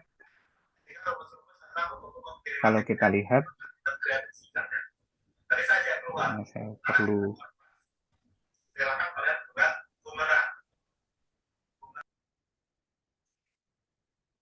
yang X ini yang paling banyak nilainya, paling tinggi ini 100, itu paling banyak, kemudian di bawahnya ini grade 80-an kira-kira, ini lebih sedikit, kemudian di grade kayaknya ini sekitar 85-an, ini lebih sedikit lagi. X normal tidak? Iya, X itu tidak menunjukkan kurva normal, padahal kalau kita melihat dari kisi-kisi asesmen yang dikumpulkan, ini mengacu ke kemampuan analisis. Kemampuan analisis berarti seharusnya sulit, tetapi kenapa kok munculnya jadi kayak gini? Ya, kalau kita kemudian melihat bahwa asesmen itu dilakukan dengan baik, artinya soal itu tidak bocor, maka kemungkinan grafiknya akan seperti kurva yang ada di AC ini. Ini cenderung normal ya, yang di AC. Sedikit, banyak, paling banyak yang di tengah, kemudian sedikit kayak gitu. Tapi ini normalnya benar-benar normal, karena rasanya rata-ratanya sekitar 50-an. Jadi yang normal ideal. Tetapi yang X ini nggak normal. Apa yang terjadi kalau bagaimana kita memikirkan seandainya kenapa tidak normal? Apa penyebabnya kira-kira? Ya, jadi kenapa bisa terjadi kurva atau hasil dari nilai siswa itu tidak normal? Ini kita melihat nilainya dulu ya sebelum. Ini hanya kita merefleksikan dari asesmen itu ini dalam tanda petik fair atau tidak itu ya kita bisa melihat dari kurvanya ini. boleh jadi yang seperti ini penyebabnya adalah satu, siswa sudah pernah mengerjakan soal yang seperti ini, mungkin lewat tugas atau sudah dipergunakan karena ini mungkin ini nilai semester. Boleh jadi saat asesmen hariannya itu sudah pernah mengerjakan sehingga banyak yang sudah tahu sehingga grafiknya kayak gini atau dalam tanda petik siswa sudah pernah mengerjakan soal yang serupa. Tapi kalau belum ya nanti kira-kira akan seperti AC atau mungkin nanti kalau soalnya itu tipenya itu cenderung karakteristik soal sekolah yang mapel yang sulit, kemungkinan akan seperti grafik yang A ini. Capaiannya dia banyak sekali. Yang A ini dia akan banyak sekali. Ini sekitar nilai 40-an sampai 100 itu ada. Oh, berarti ini termasuk soal yang sulit gitu. Yang ini ya normal, kurvanya normal. Normal cenderung baik. Normal cenderung baik. Kemudian ini yang tadi ya, yang normal, benar normal tadi. Ini normal cenderung baik gitu. Jadi kita bisa menggunakan statistik sederhana untuk melihat soal yang kita asesmen yang kita siapkan, kita rancang itu sudah sesuai atau belum atau dari perencanaan di awal yang mana tadi yang di sini kita siapkan tingkat kesukarannya itu sedang, sukar, mudah itu sesuai atau belum karena terkadang nanti hasilnya kita buat ini sedang, tapi nyatanya nanti kalau kita sampaikan ke peserta didik tertentu, ya, kalau basisnya kelas-kelas tertentu itu bisa jadi tingkat kesulitannya ini atau tingkat ukurannya itu jadi rendah atau jadi sama sedang atau ada yang anggap itu jadi soal yang sukar. Kemudian dari hasil analisis yang sudah ada itu, nah baik Bapak Ibu, tadi kalau Bapak Ibu sempat mengingat yang awal tadi, sedang gitu ya. Tapi ternyata manakala kita terapkan pada asesmen, itu ternyata yang tadi kita siapkan itu sedang ternyata mudah. Relatif mudah, kemudian sangat mudah, ada yang sukar, ada yang luar biasa mudah. Ini berarti yang jawab benar itu lebih dari 95%. Jadi Bapak Ibu kalau saya menggunakan yang ditampilkan pada slide ini asesmen menggunakan CMS model ya. Itu dari data statistiknya itu di facility index, indeks fasilitas ini yang intinya yang menjawab benar itu dari sekian banyak responden, dari sekian banyak yang ngerjakan itu ada berapa persen kayak gitu. Nah, semakin tinggi yang menjawab benar berarti facility index atau indeks fasilitasnya itu semakin tinggi. Nah, kemudian menggunakan lagi-lagi dikelompokkan berdasarkan kriteria ya, sekian persen sampai sekian persen itu masuknya ke sangat sukar atau sukar dan seterusnya munculnya seperti ini. 87 termasuk mudah dan seterusnya. Kemudian 4% ini luar biasa sukar. Dari 251 yang jawab benar itu kurang dari 5%. Nah, kemudian berikutnya ini nanti untuk perbaikan soal kita berikutnya Bapak Ibu. Daya beda itu bahasa sederhananya adalah bagaimana soal tersebut bisa membedakan siswa yang benar-benar paham dan yang belum paham. Cukup baik, berarti kalau cukup baik atau baik itu dapat kita pergunakan untuk asesmen berikutnya gitu ya. Tapi kalau lemah, apalagi lemah ya nanti perlu kita perbaiki. Boleh jadi karena ini soal tipe pilihan ganda, itu nanti kita perlu cek opsinya dari 5 opsi atau berapa opsi sesuai dari tingkat SD, SMP, SMA kan berbeda ya, SMK berbeda. Itu nanti perlu dilihat opsi pengecohnya itu sudah berfungsi dengan baik atau belum dan seterusnya. Nah, yang tidak valid ini ya tidak direkomendasikan untuk dipergunakan atau boleh dipergunakan tapi nanti perlu dicek betul apakah benar-benar bisa digunakan untuk membedakan atau belum kayak gitu. Nah, kemudian berikutnya Bapak Ibu yang tadi ternyata yang jawabannya kurang dari 5% itu ini bahan kita lagi-lagi kita untuk refleksi dari analisis Bapak Ibu. Kemampuan yang dievaluasi itu siswa menentukan komponen atau penyusun atom. Ini yang nggak tahu, yang jawab benar itu hanya 4, sekian persen, nggak sampai 5%. Ini dapat kita gunakan benar-benar nanti untuk apa ya? Untuk refleksi. Kalau perangkat asesmen itu ada yang merakit kemudian ditelaah oleh guru lain gitu biasanya, maka biasanya akan ketahuan karena terkadang dalam kita mau merancang satu asesmen itu terkadang yang sering pengalaman pribadi saya angka kalau itu berhubungan dengan hitungan angkanya di soal sudah diganti tapi opsinya belum kayak gitu. Nah, itu dapat diantisipasi kalau soal tersebut ditelaah oleh guru lain, dicek atau dikerjakan ulang sebelum digunakan untuk asesmen. Nah, kalau kayak gini kita bisa gunakan refleksi. Materinya ini kalau dilihat dari si materi ini bukan materi yang begitu rumit, tapi kok kenapa kok yang jawab benar kok cuma sedikit. Nah, saat kita cek ulang, boleh jadi ini akan menunjukkan kesalahan kita sebagai perancang asesmen. Boleh jadi eh, kuncinya salah dari soal itu. Asesmen itu kuncinya salah. Boleh jadi kita kalau kita guna untuk refleksi, hmm, apa ya? Cara kita menyampaikan ke siswa itu kita sudah nganggap ini maksimal. Kira-kira siswa yang memahami 80%, tapi ternyata banyak sekali kondisi yang mempengaruhi hal tersebut. Misalnya, ya, kadang saat ini yang jadi pengganggu utama kegiatan di kelas itu adalah HP. Siswa itu hadir di kelas, tapi aktivitasnya mungkin dia nggak memperhatikan atau punya aktivitas lain gitu. Sehingga ekspektasi kita saat sampaikan kira-kira 80% siswa memahami ternyata sangat sedikit kayak gitu. Nah, hal itu yang kemudian dapat kita gunakan untuk refleksi untuk perbaikan proses berikutnya.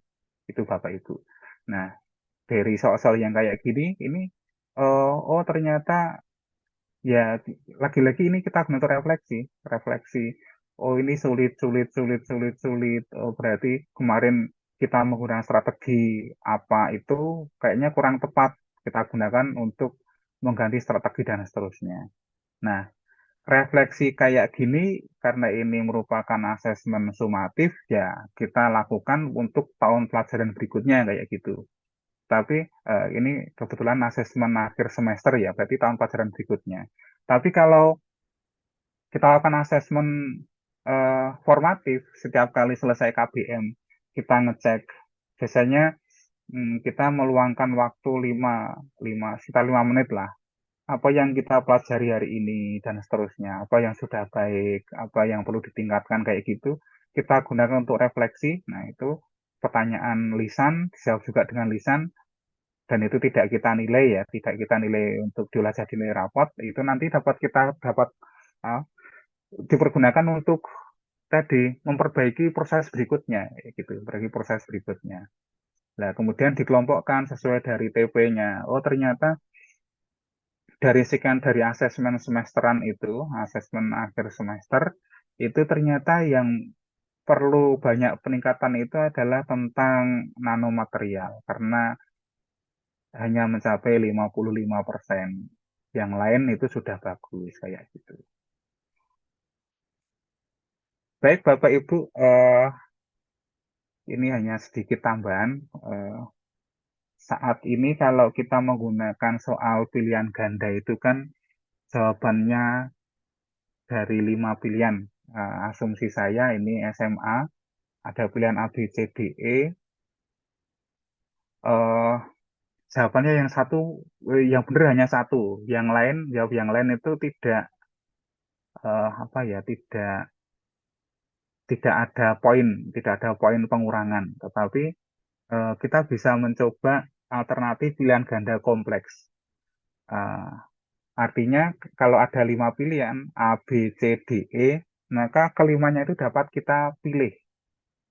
Kita beri checkbox, kita beri tanda centang kayak gitu. Kalau hanya satu jawaban yang benar, biasanya istilahnya radio button hanya satu. Dipilih A, maka bulat-bulatnya ada di A, kita pindah ke D, A-nya hilang, pindahnya bulat-bulatnya ke D, kayak gitu. Nah, yang alternatif kayak gini masih menguntungkan siswa. Kita bisa cek, katakanlah kalau benar itu dapat nilai 100, kemudian kalau salah itu hanya dikurangi 10, 10, 10, 10, maka nanti siswa itu nggak perlu mikir ternyata, karena benar 10, benar dapat 100, yang salah itu hanya ada 4, maka 100 dikurangi 1, 2, 3, 4, dikurangi 40, masih bati, masih laba 60 gitu. Sehingga yang model kayak gini kurang direkomendasikan, karena nanti lagi-lagi peserta didik atau siswa nggak hanya akan ngerjakan, hanya semuanya diblok, dicentangi gitu. Kemudian misalnya ini kalau yang salah itu min 25. Kalau hanya satu jawaban yang benar, maka ini yang alternatif 6 ya. Ini fair karena nanti kalau dijumlahkan ya akan 0. Tapi kalau nanti jawaban benernya itu hanya ada 2. Jadi yang model kayak gini, jadi kalau pilihan ganda kompleks itu bisa satu jawaban yang benar, bisa lebih dari satu, bisa semuanya gitu. Sehingga nanti peserta didik atau siswa itu bisa memberi tanda cek yang mana saja, kemudian kita sesuaikan dengan kuncinya gitu Pak Bu. Boleh sama bebannya 50-50 atau bisa 50-25-25, bisa dibikin sama kalau ada 3 pilihan itu 3-3 semua kayak gitu. Nah, yang kayak gini masih lagi-lagi masih menguntungkan kalau jawaban yang benar lebih dari 2, karena 50 tambah 50 misalnya 100, kemudian dikurangi 25 kali 3, masih laba, masih untung 25.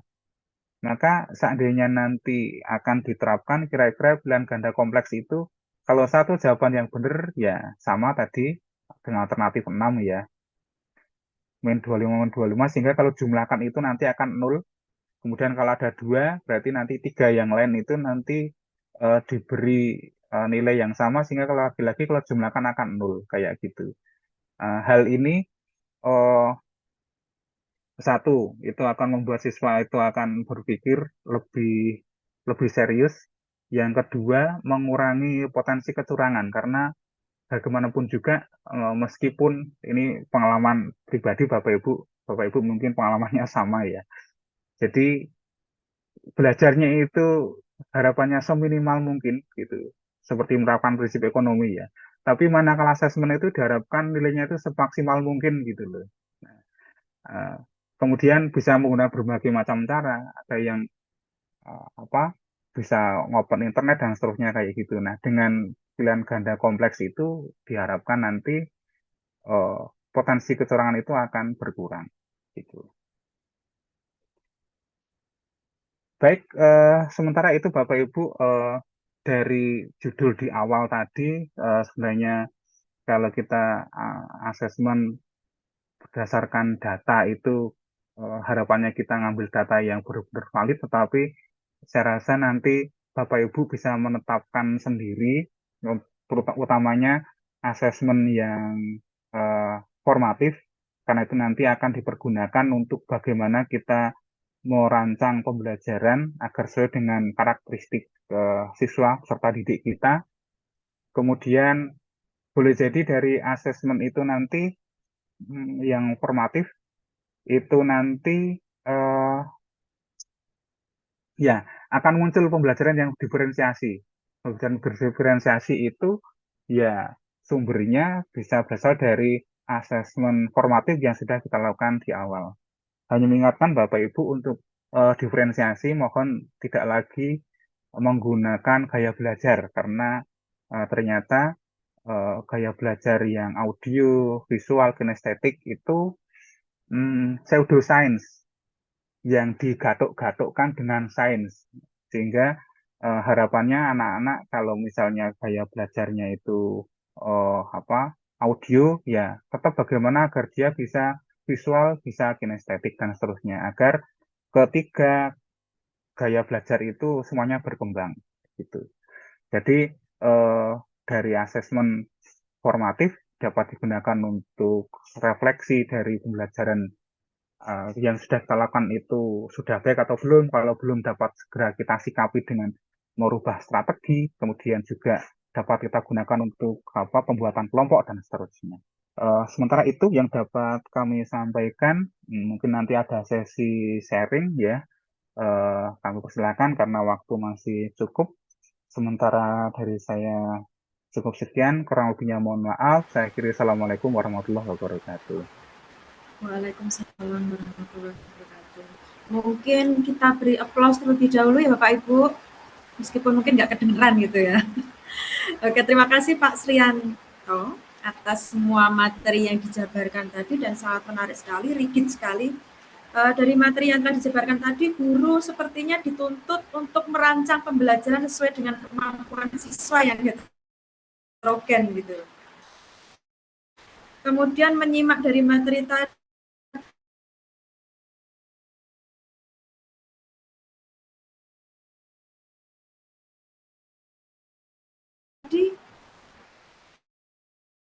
ada memadai dan belum memadai karakteristik penilaian secara pembobotan. Seperti itu yang heterogen kemampuannya tadi untuk setiap elemennya agar standar minimal siswa itu bisa tercapai begitu Pak. Meskipun materi siswa tersebut mempunyai kemampuan yang low. Nah, jadi dengan materi esensial tersebut siswa tetap yang low tadi tetap dapat terpenuhi gitu. Begitu Pak Sri, ya. Mungkin saya sedikit merangkum gitu walaupun itu mungkin agak meleset sedikit. Ya, mungkin kepada Bapak Ibu ada pertanyaan, silahkan angkat tangan. Saya buka 2 termin, 2 sesi.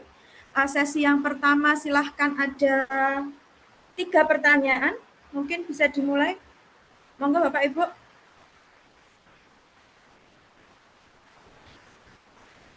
Ada pertanyaan tidak? Atau karena hujan jadi kedinginan malas nanya, mager nanya ini Bapak Ibu. Monggo Bapak Ibu silakan dibuka audionya atau mungkin videonya, kemudian perkenalkan nama dan sekolahnya dan dilanjutkan dengan pertanyaan.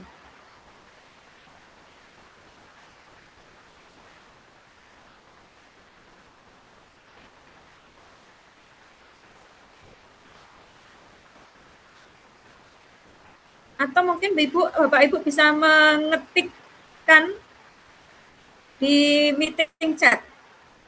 Boleh. Mungkin malu belum mandi atau bagaimana. Karena libur ini weekend. Oke, di kolom chat itu ada Ibu dari mana ini? MTS 3 Bangka Barat, jauh sekali. Ini mengomentari proyek. Nah, mungkin kalau di proyek ini di SMK Pak ya, mungkin penilaiannya bagaimana Pak Srianto untuk proyek yang notabene adalah untuk SMK begitu. Pak, tadi kan dari SMA Pak ya. Kalau yang proyek dari SMK itu apakah ada asesmen yang tersendiri atau lebih signifikan begitu? Monggo Pak Srianto. Mungkin ini pertanyaan dari saya berarti. Baik, tadi kayaknya Pak Hidayat tadi raise hand ya. Oke. Project kayaknya sebentar, yang project ini kayaknya tadi ngerespon pertanyaan saya kelihatannya. Tadi saat saya tampilkan gambar-gambar tadi ini apa gitu. Tapi yang jelas untuk project itu sendiri rasanya saat ini sudah diterapkan di hampir semua tingkat ya, mulai dari SD, SMP, SMA, SMK, lewat yang itu, proyek penguatan profil pelajar Pancasila P5 itu. Kemudian untuk komponen-komponennya juga rasanya sudah komplit. Kita bisa merancang sebelum proyek dilaksanakan, guru-guru membuat penyusun modul proyek, kemudian lengkap aktivitas berikut apa nanti apa-apa saja yang perlu dilakukan, aktivitas ya berarti. Terus asesmen, pertemuan pertama itu yang mau dinilai asesmen itu apa, dan seterusnya. Memang rasanya kalau saat saya pernah nguji kompetensi di SMK itu yang mirip seperti itu sih.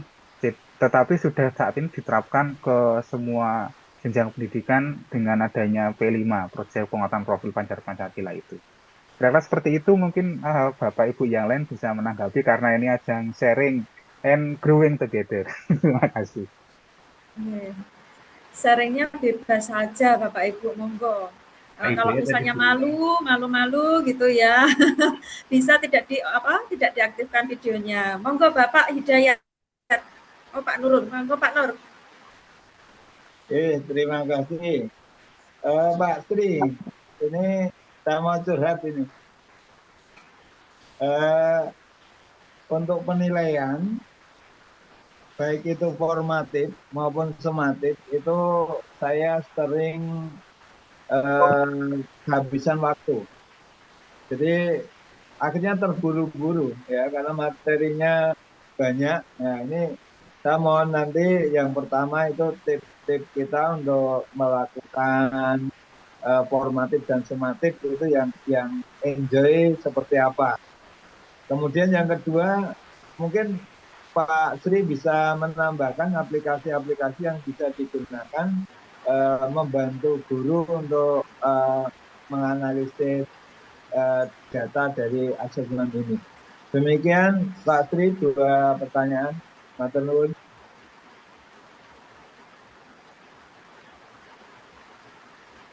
Kedengeran betul? Ya, kedengeran Pak.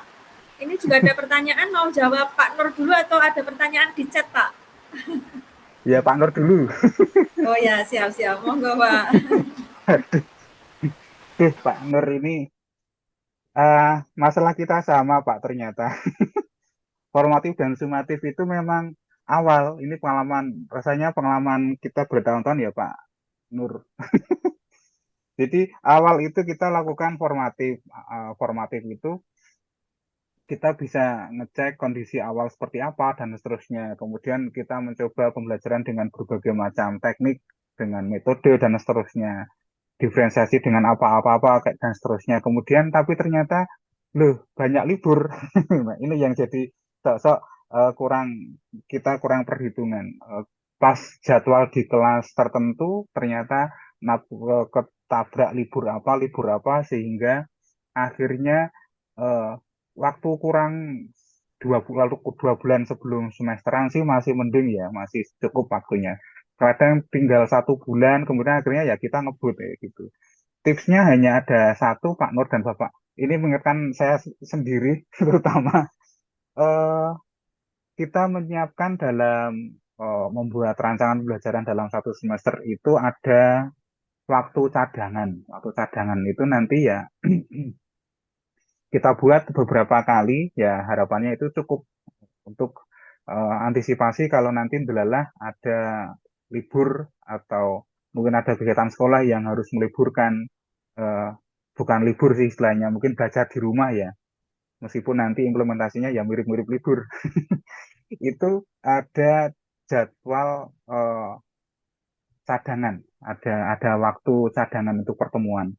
Kemudian eh, untuk formatif, saya rasa asesmennya tadi Bapak, Ibu, awal kita bisa cukup dengan pertanyaan saja, sudah mencapai apa-apa dan seterusnya. Tetapi ada hal yang bisa dilakukan juga sih, tapi ini tidak langsung tanya ke peserta didik atau siswa, tapi lewat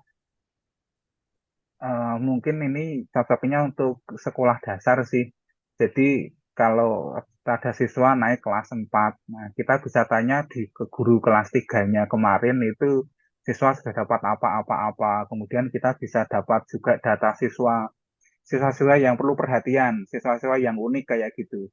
Itu rasanya juga bisa sedikit mengurangi apa ya, penggunaan waktu sehingga waktu jadwal kita di kelas itu dapat kita optimalkan. Tapi kemudian untuk formatif berikutnya yang tidak kalah penting itu Bapak Ibu bagian akhir menyediakan waktu 5 menit sebelum bel, kira-kira 5 menit sebelum bel itu untuk refleksi materi yang sudah kita peroleh itu, apa yang sudah diperoleh siswa itu apa yang sudah baik, apa yang disenangi dan seterusnya. Rasanya dengan cara seperti itu siswa kita, anak-anak kita itu akan lebih memperhatikan dan juga lebih enjoy.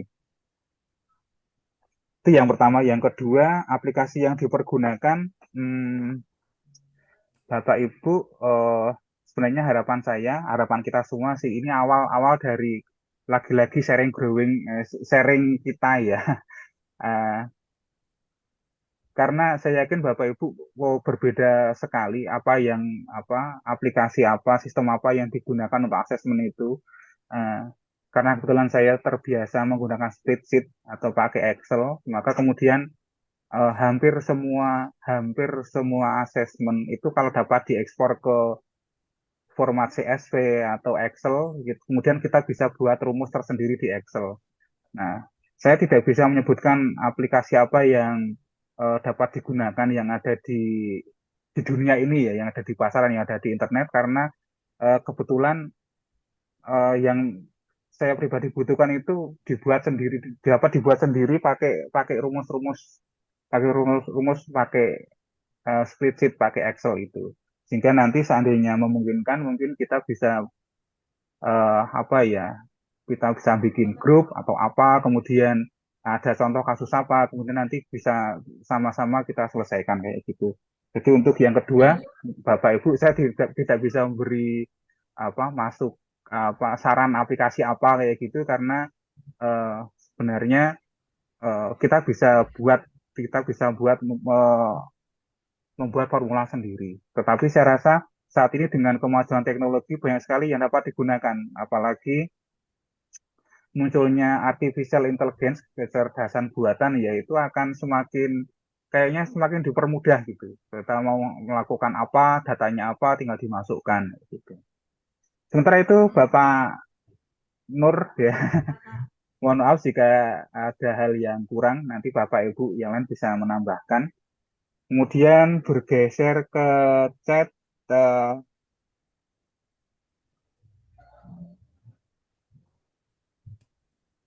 Ya, pertanyaan dari Bu Hesti Sukmasari ya. KKM, KKTP sebenarnya sih saya pribadi mencermati KKM sama KKTP itu mirip sih, mirip sama, cuma beda istilah kayak gitu. Kalau di KKM tadi sudah disampaikan di depan, KKM itu satu nilai tunggal gitu ya, tapi KKTP KKM itu kan kriteria ketuntasan minimal, KKTP tujuan pembelajaran. Dari satu mapel itu ada beberapa tujuan pembelajaran, nah itu kemudian digunakan untuk menetapkan masing-masing. Prinsipnya mirip seperti penentuan KKM si KKTP itu. Kemudian ya, cuma nanti KKTP itu tidak boleh menggunakan nilai tunggal. Jadi KKTP itu menggunakan rentang misalnya 75 sampai 80 misalnya. Tetapi kemudian hal ini kan susah kalau kita ketemu dengan banyak data. Apalagi nanti berhubungan dengan rumus, nanti naik nggak naik dan seterusnya. Maka kemudian dari KKTP itu kemudian kita ambil KKTP yang paling rendah itu ya sebenarnya identik, meskipun nggak dapat sebutkan sama ya, itu dengan KKM.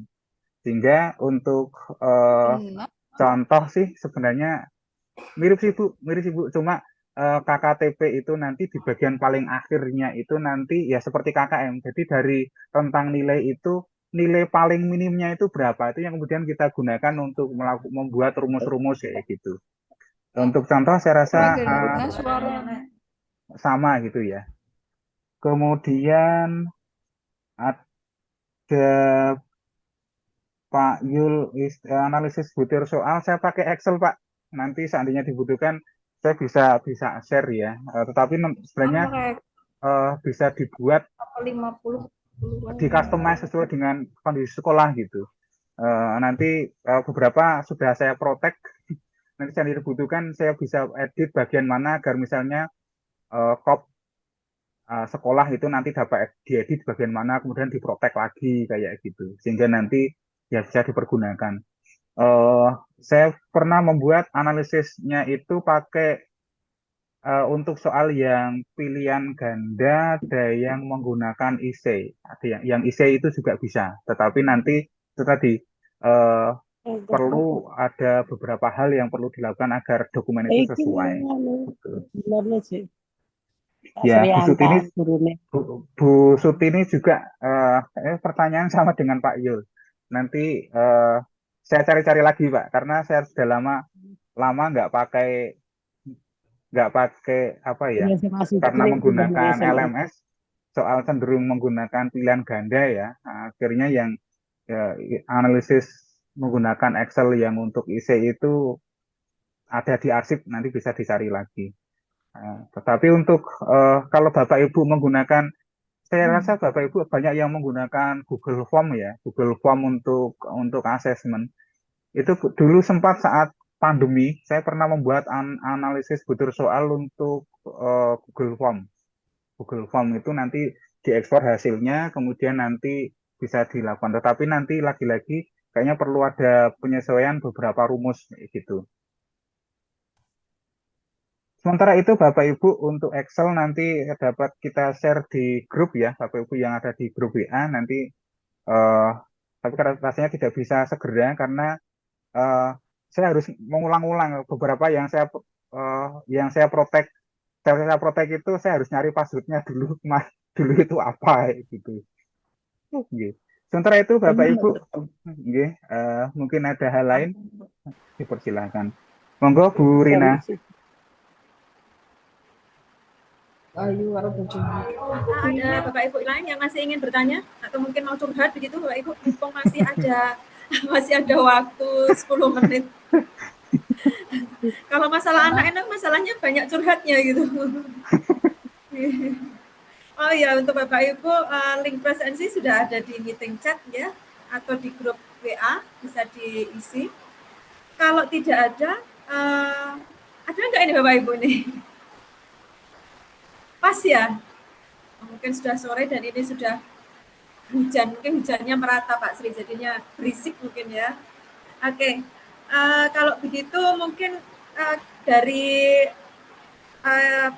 saya menyimak ini tadi, yang terakhir ini tadi, perlu ada bintek soal, analisis butir soal dengan menggunakan Excel Pak Sri. Mungkin lain waktu, next time bisa kita sharing lagi ya bersama-sama. Bintek itu kalau di PMM nilainya tinggi Pak Sri, 8 kalau nggak salah atau 12 ya.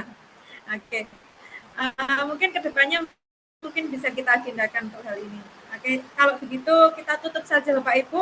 Alhamdulillah acara webinar pada hari ini berjalan dengan baik. Atau mungkin ada closing meeting dari Pak Srianta atau mungkin dari Pak Nur, ada closing meeting nggak?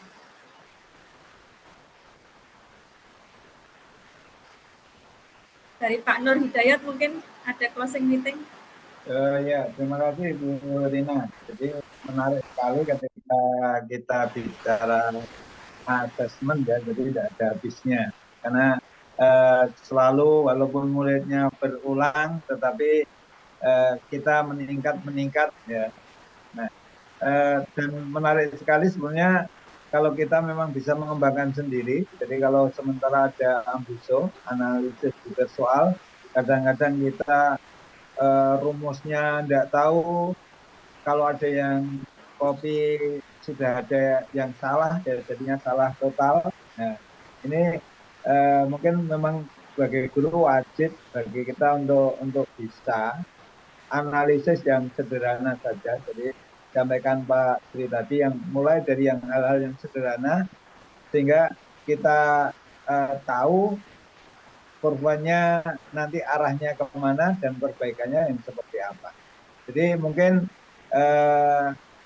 next time atau di grup Bapak Ibu jangan keluar dulu, nanti kita bisa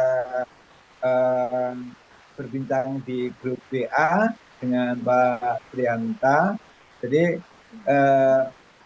kita maksimalkan Excel kita ya. Jadi daripada kita menggunakan analisis yang belum tentu validnya, maka kita bisa mengolah dari yang sederhana dulu.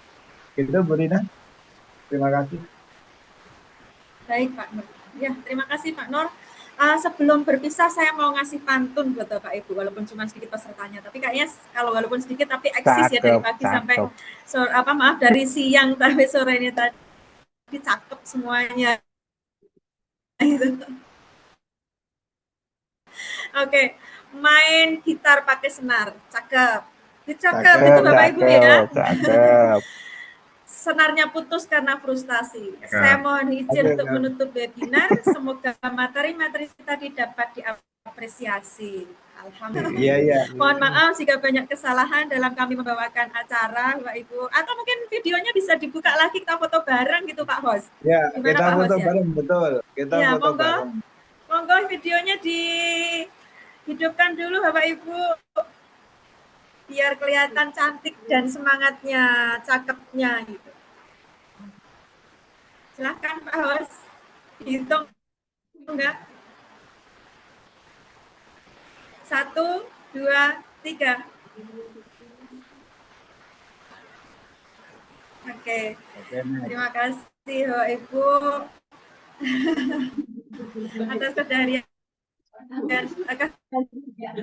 kehadirannya dan eksistensinya yang luar biasa.